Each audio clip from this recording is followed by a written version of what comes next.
ارم نے کہتے کہتے نچلا لب دانتوں تلے دبا لیا۔ عفان ہنس دیا، پھر انگلی سے اس کی ٹھوڑی اٹھاتے آنکھوں میں جھانکتے ہوئے گنگنایا، حساب عمر کا اتنا سا گوشوارہ ہے، تمہیں نکال کر دیکھا تو بس خسارہ ہے۔ آپ کو کیسے پتا چلا؟ ارم ہکا بکا رہ گئی۔ مجھے الہام ہوتے ہیں، رہنے دیں، اتنے کہاں کہ ولی اللہ ہیں۔ ارم کو اچانک یاد آیا وہ اس کا شوہر ہے، پھر وہ اتنا گرما کیوں رہی ہے؟ گناہ گار ہی سہی، چلو تمہیں لینے آیا ہوں۔ اس طرح تو کیا پھر سے بارات لے کر آؤں؟ عفان نے مصنوعی حیرت سے پوچھا۔ نہیں، میرا مطلب ہے۔ ارم نے ادھر ادھر دیکھا۔ میں نے سوچا میری بیوی بہت انا پرست ہے، خود سے نہیں آئے گی، بس میسج لکھ لکھ کر مٹاتی رہے گی۔ آپ نے مجھے ہرٹ کیا تھا، ارم نے شکایت کی۔ او ہو، تم نے مجھے ہرٹ کیا تھا، عفان نے تصحیح کی۔ یعنی وہی مرغی کی ایک ٹانگ۔ عفان ارم چڑھ کر کچھ کہنے لگی تو عفان نے دونوں ہاتھ اٹھا دیے۔ دیکھو، ہم پرانی باتوں پہ پڑے تو جھگڑا ہو جائے گا، اور یہ جگہ کچھ مناسب نہیں، سامان اٹھاؤ، گھر چلتے ہیں، گھر جا کر جھگڑا کریں گے۔ ارم نے آنکھیں پھیلائیں۔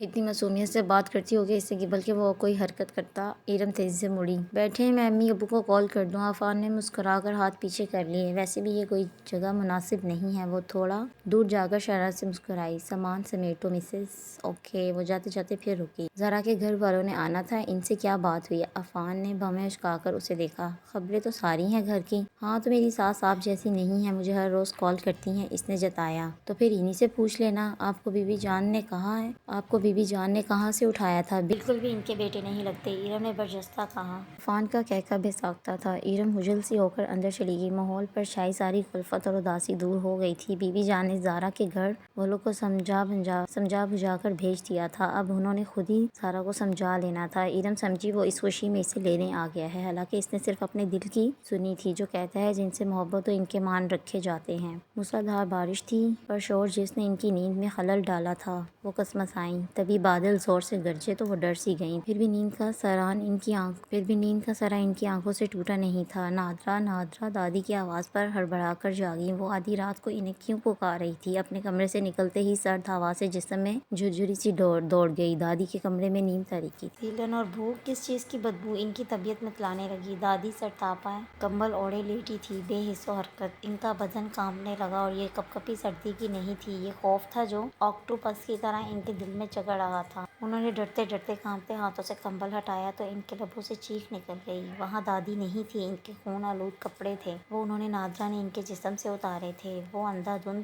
باہر کی طرف بھاگی۔ نادرا، آج میرے پاس سو جاؤ۔ عقب میں ان کی ساس انہیں پکار رہی تھی۔ اماں، چوٹ کیسے لگی؟ ان کا گھٹنا نہ جانے کس چیز سے ٹکرا کر زخمی ہوا تھا۔ رابعہ بیچاری تو گھن چکر بن گئی تھی۔ سہیل تو کچھ نہ کہتا تھا، مگر آصفہ نے خوب لتاڑا۔ نادرا کو پھر سے وہ بھیانک خواب یاد آ گیا تو وہ جھرجھری لے کر رہ گئی۔ ایک بار تھوڑی تھا، انہیں اکثر ہی مغالطہ ہونے لگا تھا۔ ساس کی آہٹیں، ساس کی پکار، وہ آخری پکار، نادرا آج میرے پاس سو جاؤ۔ رابعہ، انہوں نے کھوئے کھوئے لہجے میں پکارا۔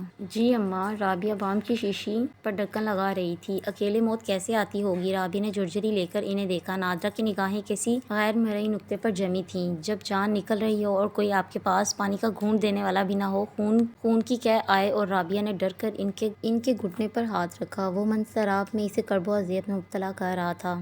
اس خوف کے ہاتھ وہ بار بار اٹھ کر آصفہ کو دیکھنے چلی جاتی۔ میں نے یہ بات کسی سے نہیں کہی۔ نادرا نے ادھر ادھر دیکھا، آواز سرگوشی میں ڈھل گئی۔ اماں نے کہا تھا میں ان کے پاس سو جاؤں، مجھے لگا تھا جیسے ان کا وقت رخصت ہے، لیکن پتہ نہیں کیوں میں نے ثانیہ سے کہتی ہوں کچھ دن آپ کے پاس آ کر رہ لے۔ میں کیسے رہ سکتی ہوں؟ عبید کا کیا ہوگا؟ ثانیہ نے سنتے ہی انکار کر دیا۔ رابعہ کو غصہ ہی آ گیا۔ عبید کوئی چھوٹا بچہ نہیں ہے جو مینج نہ کر سکے۔ شومئی قسمت عبید چونک کر دیکھنے لگا۔ رابعہ کسی بات پر اصرار کر رہی تھی اور ثانیہ انکار۔ کیا ہوا؟ کال بند ہونے پر عبید نے سرسری سا پوچھا۔ کچھ نہیں، اماں کے چوٹ لگ گئی ہے۔ رابعہ چاہ رہی تھی کہ میں کچھ دن وہاں رک جاؤں۔ ثانیہ نے بغور عبید کا چہرہ دیکھا۔ ہاں تو چلی جاؤ۔ نہیں، تمہیں مسئلہ ہوگا۔ نہیں ہوگا، انہیں تمہاری ضرورت ہے۔ کیسا نارمل انداز تھا۔ تم بھی ساتھ چلو، اس نے نہ جانے کیا سوچ کر کہہ دیا۔ میں؟ عبید نے اپنے سینے پر انگلی رکھتے حیرت سے اسے دیکھا، پھر ہنسنے لگا۔ تم تو سسرال میں رہی نہیں ہو، میں کیوں جا کر رہوں گا؟ ثانیہ جذبز ہو گئی۔ اسے ڈر تھا کہ اگر وہ چلی گئی تو عبید اپنے ماں باپ کے گھر ڈیرے ڈال لے گا، باقی سکھائی پڑھائی آسیہ اب پوری کر لے گی، تو پھر میں اماں کو کچھ دن یہاں لے کر آتی ہوں۔ اس نے کچھ سوچ کر حل نکالا۔ نہیں بھائی، ہماری پرائیویسی متاثر ہوگی۔ عبید ترنت جواب دیا۔ میں اپنے گھر میں کسی اور کی مداخلت برداشت نہیں کروں گا۔ عبید، وہ میری ماں ہے، ہماری ذمہ داری ہے۔ ثانیہ ضد چھو کر بولی۔ وہ کسی صورت عبید کو اکیلے چھوڑ کر جانا نہیں چاہتی تھی۔ میری کہاں سے؟ وہ کوہنی کے بل اونچا ہوا۔ جب میرے ماں باپ تمہاری ذمہ داری نہیں ہے تو پھر تمہاری ماں میری ذمہ داری کہاں سے ہو گئی؟ ثانیہ ضد چھو کر بولی۔ وہ کسی صورت عبید کو اکیلے چھوڑ کر جانا نہیں چاہتی تھی۔ میری کہاں سے؟ وہ کوہنی کے بل اونچا ہوا۔ جب میرے ماں باپ تمہاری ذمہ داری نہیں ہے تو پھر تمہاری ماں میری ذمہ داری کہاں سے ہو گئی؟ ثانیہ گنگ ہو گئی ہے اچھی رہی جب بیٹے ذمہ داری نہیں نبھاتے تو داماد کے پیچھے پڑ جاؤ۔ وہ بڑبڑا کر کروٹ بدل گیا۔ ثانیہ شوق سے اس کی پشت کھودتی رہی۔ اسے یقین ہی نہیں آ رہا تھا کہ یہ سب عبید نے کہا تھا، مگر جو کچھ کہا وہ بحث کر ہی نہیں سکتی تھی۔ اپنے میکے جاتے ہوئے اس نے ایک بار بھی سسرال میں جھانک کر اپنی ساس کی خیر و عافیت دریافت نہ کی تھی۔ وہ لب پینچ کر رہ گئی کہ سارے راستے تو خود ہی بند کیے تھے، جو کچھ وہ خود نہ کر سکی عبید کو اس لیے کیسے مجبور کر سکتی تھی۔ وہ بمشکل 2 دن ہی میکے رک سکی۔ اس کے نخرے ہی اتنے تھے کہ تیسرے دن شبیر نے خود ہی کہہ دیا کہ وہ اپنے گھر سدھارے۔ اسے مایوسی ہوئی جب پتہ چلا کہ ارم نے اپنے گھر جا چکی ہے۔ اسے خوشی ہوئی جب پتہ چلا کہ فرح کا رشتہ ہونے سے پہلے ہی ختم ہو گیا تھا۔ اسے تکلیف ہوتی تھی جب وہ دیوار کے اس پار عبید کے کہکے سنتی۔ ان لوگوں کو بھی عادت تھی خوشگوار شاموں میں چائے صحن میں بیٹھ کر پیتے تھے۔ لاشعوری طور پر منتظر رہتی عبید اسے بھی کال کر کے بلائے گا، مگر وہ بھی اپنی دھن کا پکا تمہارے لیے تمہارے رشتے، میرے لیے میرے رشتے پر ہی کاربند رہا۔ کبھی کبھی ثانیہ کو حیرت ہوتی تھی کہ عبید اتنا کیسے بدل گیا۔ اسے لگتا تھا کہ اس کی زندگی میں ایک روایتی رشتے کے سوا کچھ بھی نہیں بچا۔ زارا آپ؟ ارم کمرے سے باہر نکلی تو وہ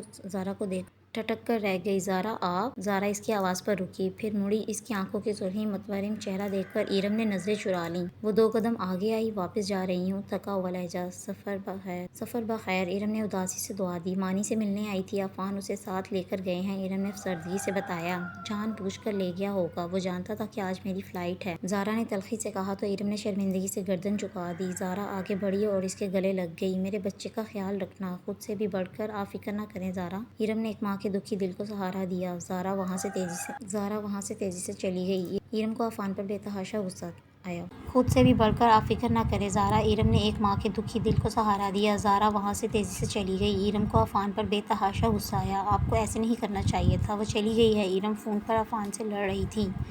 اچھی بات ہے، عفان نے اطمینان سے کہتے مانی کا جھولا تیزی سے گھمایا۔ ڈرائیو کرتی زارا کی آنکھوں کے آگے بار بار دھند چھا رہی تھی۔ دل پیچھے کو کھینچتا تھا، منزل آگے کو، اور راستے دھندلاتے جا رہے تھے۔ اس نے پورے گھر کو بڑی خوبصورتی سے سجایا تھا۔ کچھ تر و تازہ پھول، موم بتیاں، خوشبو، سیاہ ساڑی میں ملبوس اس نے خود کو بھی آج ایک نیا انداز دیا تھا۔ مجھے یقین ہے آج ہماری زندگی کا خوبصورت دن اور خوبصورت ترین رات ہوگی۔ وہ عبید کو سرپرائز دینا چاہتی تھی۔ آپس کی کھینچاتائی نے جو زندگی کو بیزار کر دیا، اسے ایک خوشگوار موڈ دینا چاہتی تھی۔ تبھی اس کا موبائل بول اٹھا۔ دوسری طرف نادرہ تھیں۔ تم گھر پر ہو؟ انہوں نے چھوٹتے ہی پوچھا۔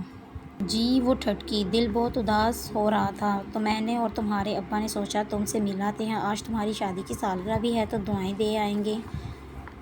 شادی کی سالگرہ فیملی کے ساتھ کون مناتا ہے؟ ہم بس نکلنے والے ہیں، کیک بھی لے کر آئیں گے۔